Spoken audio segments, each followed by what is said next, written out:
మోక్ష చాలా రోజులు అయిపోయింది కదా కథలు చెప్పుకుని నియర్లీ 1 month అయిపోయింది కదా. ఇవాళ ఒక చాలా మంచి కథ చెప్పుకుందాం. ఫస్ట్ కథ స్టార్ట్ చేసే ముందర అసలు స్టోరీస్ అనేవి మనకి ఎందుకు ఇంపార్టెంట్ అనేది నీకు తెలుసా? నేను చెప్పమంటావా? ట్రై చేయి. మనము స్టోరీస్ ఎందుకు చదవాలంటే మన స్టోరీస్ చదివితే మన బ్రెయిన్ ఇంక్రీజ్ అవుతుంది, మన మెమరీ పెరుగుతుంది, ఇంకా మనకి ఇమాజినేషన్ కూడా బాగా వస్తుంది. వెరీ గుడ్ మోక్ష, చాలా చక్కగా చెప్పావు. ఇంకొకటి చెప్పనా నేను? చెప్పు. ఇప్పుడు నేను ఒక పేపర్ మీద గుడ్ హ్యాబిట్స్ అన్నీ ఇచ్చేసి, ఫర్ ఎగ్జాంపుల్ మార్నింగ్ 5 కల్లా లేవాలి, అండ్ టైం టు టైం తినాలి, ఫిజికల్ ఎక్సర్సైజెస్ బాగా చెయ్యాలి అని నీకు ఇచ్చేస్తే నువ్వు ఫాలో అవుతావా? లేదు. నువ్వే కాదు, నేను కూడా ఫాలో అవ్వను. మనం హ్యూమన్ బీయింగ్స్ ఎలా ఉంటామంటే, ఒక పని చెయ్యాలంటే దాని రీజన్ ఎందుకు చెయ్యాలి అనే దానికి మనకి ఆన్సర్ దొరికితే అప్పుడు ఆ పని చేయడానికి ఇష్టపడతాం. ఓకే. సో ఒక కథ ద్వారా, దాంట్లో ఉన్న క్యారెక్టర్స్ ద్వారా మనకి ఏ పని చేస్తే ఎలాంటి రిజల్ట్ వస్తుంది, మనం మంచి పని చేసామనుకో మంచి రిజల్ట్ వస్తుంది, అదే చెడు పని చేసామనుకో చెడు రిజల్ట్ వస్తుంది. అది ప్రతిసారి మన ఎక్స్పీరియన్స్ దగ్గర నుంచి కొంత నేర్చుకుంటాం. అదే ఈ కథల రూపంలో అనుకో, ఆ క్యారెక్టర్స్ వల్ల మనకి అది తెలుస్తుంది. సో ఓకే, పలానా గోపి అనే ఆయన ఈ పని చేయడం వల్ల ఇలాంటి కాన్సిక్వెన్సెస్ ఫేస్ అయ్యారు, ఇంకో ఆయన ఇంకో రకంగా ఫేస్ అయ్యారు. అది మనకు తెలిస్తే అప్పుడు మన లైఫ్లో మనం మంచి హ్యాబిట్స్ని చూస్ చేసుకోవచ్చు. ఓకే కదా, క్లియర్ కదా మోక్ష?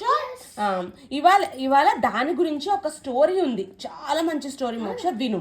ఏంటంటే చూడు, ఆలోచనల బట్టి పనిని బట్టి ఫలితాలు. ఆలోచనలు అంటే ఏంటి? థాట్స్. థాట్స్ బట్టి మనం పని చేస్తాం. మనకి ఎలాంటి థాట్స్ ఉంటే మనం అలాంటి పని చేస్తాం. మనకి గుడ్ థాట్స్ ఉన్నాయనుకో, మనం ఆ పనిని బట్టి ఫలితాలు. అంటే మనం చేసే వర్క్ బట్టే మన రిజల్ట్స్ ఉంటాయి. అంటే మనం ఇప్పుడు మనకు ఒక ప్రాజెక్ట్ ఉందనుకో, మనం జస్ట్ 2 minutes నేర్చేసుకొని 10 pages రాసుకున్నాం, దానికి రిజల్ట్ ఎట్లా వస్తుంది? నువ్వు అంత ఫాస్ట్గా చేసావు కాబట్టి రిజల్ట్ కూడా అటు ఇటుగా వస్తుంది. అలా కాకుండా దానికి పట్టే టైం, లాగా పెట్టుకుంటే దానికి పట్టే టైం డిటర్మైన్డ్గా ఉండి చేసావనుకో, అప్పుడు నీ రిజల్ట్ కూడా బాగుంటుంది. ఓకేనా? చూడు మోక్ష, ఒకే రకమైన పనిని చేసే మనుషులు వారి వారి ఆలోచనలను బట్టి పనితీరును బట్టి భిన్నమైన ఫలితాలు ఎలా వస్తాయో ఒక కథ ద్వారా తెలుసుకునే ప్రయత్నం చేద్దాం. శ్రీకృష్ణుడి దేవరాయలు వారు వైష్ణవ భక్తుడు. విజయనగరాన్ని తన సామ్రాజ్యంగా చేసుకుని ఏలుతున్న రోజులవి. పాండిత్యాన్ని, కవిత్వాన్ని పోషిస్తూ పూజలు పుణ్యకార్యాలు చేస్తూ ప్రజలను తన కన్న బిడ్డల్లాగా వారిని సుఖ సంతోషాలతో నింపుతూ పరిపాలించిన మహారాజు వారు. ఎవరు నాన్న మహారాజు? శ్రీకృష్ణదేవరాయలు. శ్రీకృష్ణదేవరాయలకి ఆయన చాలా వైష్ణవ భక్తుడు. అదొక గాడ్, వైష్ణవ భక్తుడు. సో శ్రీకృష్ణదేవరాయలు ఆయన పరిపాలనలో, అంటే ఆయన రూలింగ్ లో అందరినీ చాలా బాగా చూసుకునేవారంట. వాళ్ళ బిడ్డలాగా చూసుకున్నారు. ఇప్పుడు కథ ఎవరి గురించి అమ్మా? రాజు గురించి. శ్రీకృష్ణదేవరాయలు. చెప్పు. శ్రీకృష్ణదేవరాయలు. అసలు ఏంటో కథ ఏంటో చూద్దాం. ఓకేనా? వారి రాజ్యంలో ఒక పెద్ద వైష్ణవ గుడి కట్టాలనేది ఆయన సంకల్పం. ఆయన విష్ ఏంటి? ఆయన వైష్ణవ భక్తుడు కాబట్టి వైష్ణవ టెంపుల్ కట్టాలనేది ఆయన కోరిక. ఆలోచన వచ్చిందే తడవుగా నలుగురు అతిపెద్ద పేరున్న మంచి శిల్పులను పిలిచి 4 సంవత్సరాలలో నభూతో నా భవిష్యత్ అనిపించే అతిపెద్ద మహా సుందరమైన అత్యద్భుతమైన వైష్ణవ దేవాలయాలను తన రాజ్యానికి నలుదిక్కులా నిర్మించాలని చెప్పి 4 ప్రదేశాలలో బాధ్యతలు అప్పగించారు. రాయలు వారు సహజంగానే చాలా గొప్ప మనసున్న మంచి ఉన్నతమైన ఆలోచనలు కలిగిన వ్యక్తి అవ్వడంతో వారికి ఎలాంటి ఇబ్బందులు కలగకుండా శిల్పులకు కావాల్సిన అన్ని వసతులను ఏర్పరిచారు. ఏం ఏం జరిగిందమ్మా? వైష్ణవ టెంపుల్ కట్టడానికి ఎవరిని పిలిచారు? శిల్పులు పిలిచాడు. శిల్పుల్ని పిలిచారు. అంటే శిల్పులు అంటే ఎవరు? హెల్ప్ చేసే కాదు కాదు. ఈ మామూలుగా ఇప్పుడు టెంపుల్స్ లో చూస్తావు కదా, చాలా గాడ్ మనం వాల్స్ మీద, టెంపుల్ వాల్స్ మీద ఎవరుంటారు? డిఫరెంట్ డిఫరెంట్ గాడ్స్ ఉంటారు కదా. అవన్నీ ఎవరొకళ్ళు చెక్కాలి కదా, చెక్కాలి గీయటం కాదు, అంటే ఐ మీన్ దాన్ని ఏమంటారు, స్కల్ప్టింగ్ చేయాలి కదా.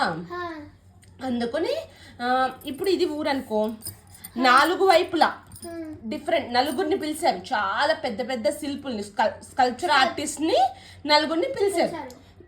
నలుగురు పిలిచి వాళ్ళకి ఎంత టైం పెట్టారు? 4 years పెట్టారు టైం.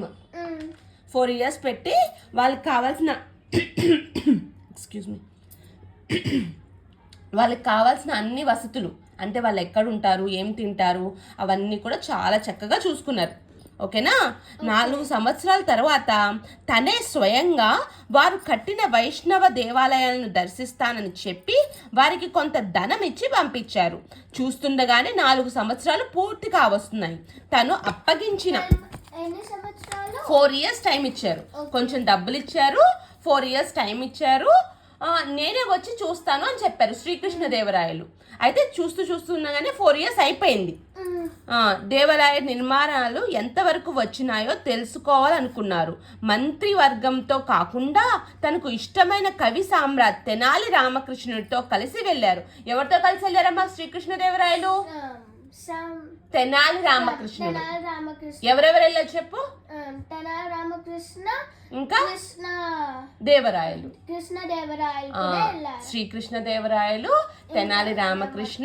ఇక్కడ 4 శిల్పులకి ఒక వర్క్ అప్పగించారు కదా. మరి 4 years అయిపోయినాయి కదా. ఎవరెవరు ఎంత వర్క్ చేశారో చూద్దామని చెప్పి ఆయన డైరెక్ట్ గా వెళ్ళిపోలా, మారు వేషంలో వెళ్ళారు. డిఫరెంట్ కాస్ట్యూమ్ లో. ఆయన ఎవరు గుర్తు పట్టకుండా ఉండే కాస్ట్యూమ్. వాళ్ళు వీళ్ళని అనుకోకుండా వేరే డ్రెస్ లోకి వెళ్ళి చూసారు. నిజంగా ఎంత వరకు పని అయిందా అని తెలుసుకోవడానికి అట్లా చేశారు శ్రీకృష్ణదేవరాయలు.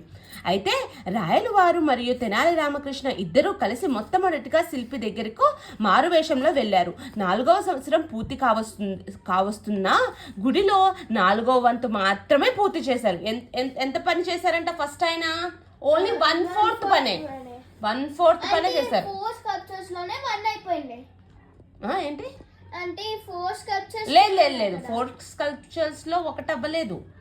ఈయనకి ఇచ్చిన పార్ట్ లోనే హాఫ్ లో హాఫ్ అయింది. అంటే ఇప్పుడు ABCD అనుకో, జస్ట్ ఏ ఒక్క పనే అయ్యిందన్నమాట. అర్థమైందా? మిగతా 3 ఇంకా బ్యాలెన్స్ లోనే ఉన్నాయి. వారు నిర్మించిన స్తంభాలు, ప్రహరీలు, వాటిపైన వేసిన డిజైన్స్ అనుకున్నంత అందంగా లేవు. వీరెవరు అక్కడ జరుగుతున్న పని మరియు పనితనాన్ని చూడగానే కొంత నిరుత్సాహపడ్డారు. వీళ్ళిద్దరూ కూడా కొంత నిరుత్సాహపడ్డారు. రామకృష్ణ శిల్పిని ఇలా అడిగారు, అయ్యా ఏమి చేస్తున్నావు? ఇక్కడ ఎంతకాలం నుండి చేస్తున్నారు? ఇంకెంతకాలం పడుతుంది అని ప్రశ్నించారు. ఆ శిల్పి వెంటనే ఇలా సమాధానం ఇచ్చారు, అయ్యా మేము ఏమి చేస్తున్నాము మీకు కనబడడం లేదా?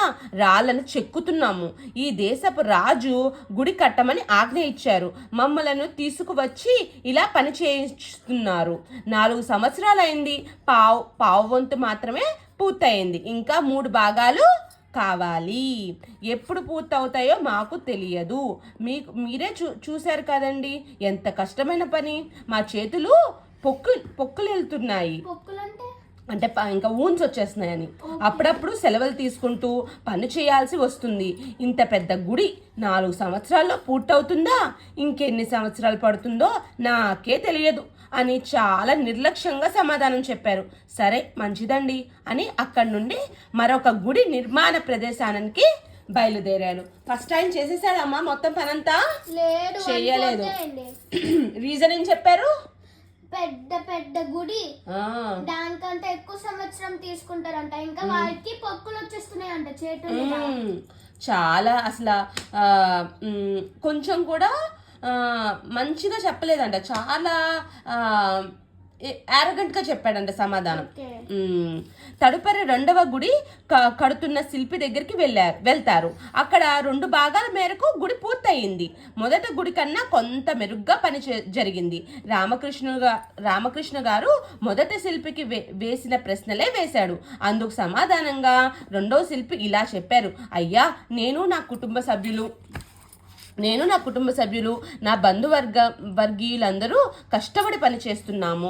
సగం వరకు అయ్యింది, ఇంకా 4 సంవత్సరాలు పడుతుంది అనుకుంటున్నాము. ఆయనకు సంబంధించిన వారు హాయిగా సుఖపడుతూ మెల్లగా పని చేస్తుండడం వారు గమనించారు. సెకండ్ ఆయన ఎంత వరకు చేశాడమ్మా పని? హాఫ్ చేశాడు. ఫస్ట్ ఆయన 1/4 చేశాడు, కానీ సెకండ్ ఆయన వాళ్ళ రిలేటివ్స్ ని కూడా పిలుచుకుని హాఫ్ చేశాడు. ఇంకెంతసేపు పడుతుంది అంటే క్లియర్ గా 4 years పడుతుంది అన్నారు. ఫస్ట్ ఆయన చెప్పాడా ఎంతసేపు పడుతుంది అంటే? చాలా సేపు పడుతుంది అన్నాడు. ఓకే, ఈయనైతే కొంచెం బెటర్ మాట, ఫస్ట్ ఆయన కన్నా కొంచెం బెటర్గా అనిపించారు. ఓకేనా?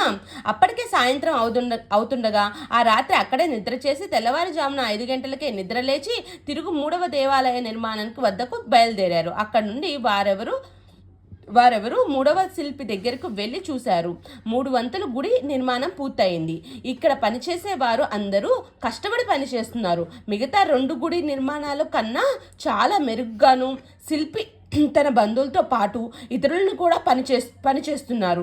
మారువేషంలో ఉన్న తెనాలి రామకృష్ణన్ 3వ శిల్పి వద్దకు వెళ్ళి ఇద్దరికి వేసిన ప్రశ్నలే వేశాడు. అప్పుడు వినయంతో, అయ్యా, ఇక్కడ ఒక పెద్ద గుడి నిర్మిస్తున్నాము. ఇది రాయల్ గారి ఆజ్ఞ. మా అందరి సమిష్ట కృషితో పనిచేస్తున్నాము. 3 వంతుల పాటు పని అయింది, ఇంకా 1 వంతు మాత్రమే ఉంది. బహుశా ఇంకో సంవత్సరం పని చేస్తే అయిపోవచ్చు అని వినయంగా సమాధానం చెబుతారు. ఇద్దరు కొంత సంతృప్తిగా అక్కడ సెలవు తీసుకుని బయటకు వస్తారు. 3వ ఆయన ఏం చేశారమ్మా? 3వ ఆయన 3 parts దాకా చేసేసారు పని, ఇంకా ఒక్క పార్టే ఉంది. అంటే 3/4 చేశాడు. 3/4 చేసేసారు పని. అండ్ వాళ్ళ బంధువులతో చేశారు, చాలా వినయంగా, రెస్పెక్ట్ తో చెప్పారు సమాధానం. ఇంకొక సంవత్సరం వెయిట్ చేస్తే చాలు, అయిపోతుంది అని చెప్తారన్నమాట. అసలు ఇప్పుడు 4వ ఆయన దగ్గరికి వెళ్దాం. రాజుగారు తెనాలి రామకృష్ణ కలిసి దూరంగా ఉన్న 4వ శిల్పి దగ్గరికి వెళ్ళారు. బయలుదేరంగానే మధ్యాహ్నానికి చేరుకున్నారు. ఆ గుడి నిర్మాణం చూసి విస్తురిపోయారు. గుడి పూర్తయింది. గుడికి నిర్మిస్తున్న స్తంభాలు, నగిషీలు, దేవతా విగ్రహాలు, అక్కడక్కడ ద్వారపాలకుల విగ్రహాలు ఇలా సంపూర్ణంగా పూర్తి చేశారు. శిల్పాలను చూసి కేవలం అవి శిల్పాలుగా కాకుండా సజీవ రూపాలుగా కనిపించాయి. దేవతా విగ్రహాల ముఖ సౌందర్యం మాటల్లో చెప్పలేము. భక్తుల కోరికలు తీర్చుతున్న దేవాలయాల్లాగా ఉన్నాయి. సో 4th టైం పని చేశారమ్మా, మొత్తం కంప్లీట్ చేశారు 4వ ఆయన. పైగా ఆ విగ్రహాలు కూడా చాలా చాలా అందంగా ఉన్నాయంట. ఎలా ఉన్నాయి విగ్రహాలు? చాలా చాలా అందంగా ఉన్నాయి. సో రామకృష్ణ వారు మొత్తం పనంతా చూసి చాలా మురిసిపోయారు. మొదట ముగ్గురిని అడిగిన ప్రశ్నలే ఈయన్ని కూడా అడిగారు. ఈయన ఏం చెప్తారో చూడు మోక్ష, చూడు ఈయన ఏం చెప్తారు. ప్రతిరోజు మేమంతా విష్ణుమూర్తితో మాట్లాడుతూ పని చేసుకునేవారం. ఆ భగవంతుడు మా దగ్గరే ఉండి వారికి కావాల్సిన వారు కూడా మాతో పని చేయించుకుంటూ ఉంటున్నారు. మేము పూర్తిగా దేవుడి భక్తిలో లీనమై పని చేయించుకున్నాము. అండ్ ఇలాంటి అవకాశం రావడం మా అదృష్టం అన్నట్టు మాట్లాడారు. 4వ ఆయన ఎలా మాట్లాడారమ్మా? ఇలాంటి జాబ్ వచ్చినందుకు అదృష్టం అన్నట్టు మాట్లాడాడు. చాలా దైవ భక్తితో, దేవభక్తి అంటే గాడ్ మీద ఉన్న భక్తితో, రోజు ఆయనతో నిజంగా దేవుడితో మాట్లాడుతున్నాము అన్నట్టుగా మాట్లాడారు. ఇప్పుడు ఇక్కడ 4 శిల్పులు ఉన్నారు కదమ్మా, ఫస్ట్ టైం కి లాస్ట్ టైం కి డిఫరెన్స్ ఏంటి? ఫస్ట్ ఏమో చాలా ఎరోగెంట్, ఓన్లీ 1/4 కంప్లీట్ చేశాడు. 4వ ఆయన మంచి భక్తితో మాట్లాడాడు. ఏంటి వాళ్ళిద్దరి మధ్యన థాట్ ప్రాసెస్ లో డిఫరెన్స్ ఏంటి? ఇప్పుడు ఇద్దరికి 4 సంవత్సరాలే కదా శ్రీకృష్ణదేవరాయలు ఇచ్చింది. ఫస్ట్ దాంట్లో ఏమో వాళ్ళు అనుకున్నారు ఎంతసేపు చాలా సేపు ఇచ్చారు కదా మనం చేసేయచ్చులే అని అనుకున్నారు. కానీ ఫోర్త్ వాడు కానీ అవ్వలేదు ఫస్ట్ వాడికి. ఫోర్త్ వాడు ఏమో జస్ట్ చేసేసాడు ఫస్ట్ అప్పటికి ఎక్కువసేపు అన్ని అనుకోకుండా మంచిగా యూటిలైజ్ చేశాడు. అది థాట్ ప్రాసెస్ లో ఉంటుంది డిఫరెన్స్. మనకు వచ్చిన ఛాన్స్ ని అదొక వర్క్ లా తీసుకుని మనం చెయ్యలేము అనుకుంటే అసలు ఎప్పటికీ చెయ్యలేము. అరే నాకు ఒక్కరికి ఇంత వర్క్ ఉంది అనుకుంటే ఎప్పటికీ మనం చేయలేం. అలా కాకుండా మనకు వచ్చే ప్రతి ఛాన్స్ని ఒక ఆపర్చునిటీ లాగా తీసుకున్నాం అనుకో, దానికి తగ్గట్టు మనం ప్రిపరేషన్ చేసుకుంటాం. ఇద్దరికి ఇచ్చిన 4 years కదా శ్రీకృష్ణదేవరాయలు. ఇద్దరికి ఇచ్చిన ఫస్ట్ ఆయన ఏమో 4 years లో కంప్లీట్ అవ్వదు అని చెప్పి వదిలేశారు. కానీ 4 ఆయన ఏం చేశారు, వాళ్ళ ఫ్రెండ్స్ని, వాళ్ళ రిలేటివ్స్ని, అలా తెలిసిన వాళ్ళని అందరినీ తెచ్చుకుని ఒక ప్రణాళికాబద్ధంగా చేసుకున్నారు. ఒక ప్లానింగ్ ప్రకారం ఇది ఖచ్చితంగా మనం చేయాలి, ఇది మనకి దక్కిన గోల్డెన్ ఆపర్చునిటీ అని చేసుకున్నారు. సో నీకు ఎప్పుడైనా డాన్స్ క్లాసెస్ కానీ ఏదైనా ఉన్నా సరే, అరే నేనే ఎందుకు చేస్తున్నాను అని అట్లా అనుకోకుండా this is for our own good అని అర్థం చేసుకో. ఇవాళ మనం నేర్చుకునేది మనకి లైఫ్లో ఉపయోగపడుతుంది అనేది అర్థం చేసుకో. ఓకేనా? మన థాట్స్ అనేది కరెక్ట్గా పెట్టుకుంటే మనం ఏ పనైనా సులువుగా చేసేయగలం. ఓకేనా? నేర్చుకున్నావు మోక్ష? మంచి లెసన్. Okay, bye.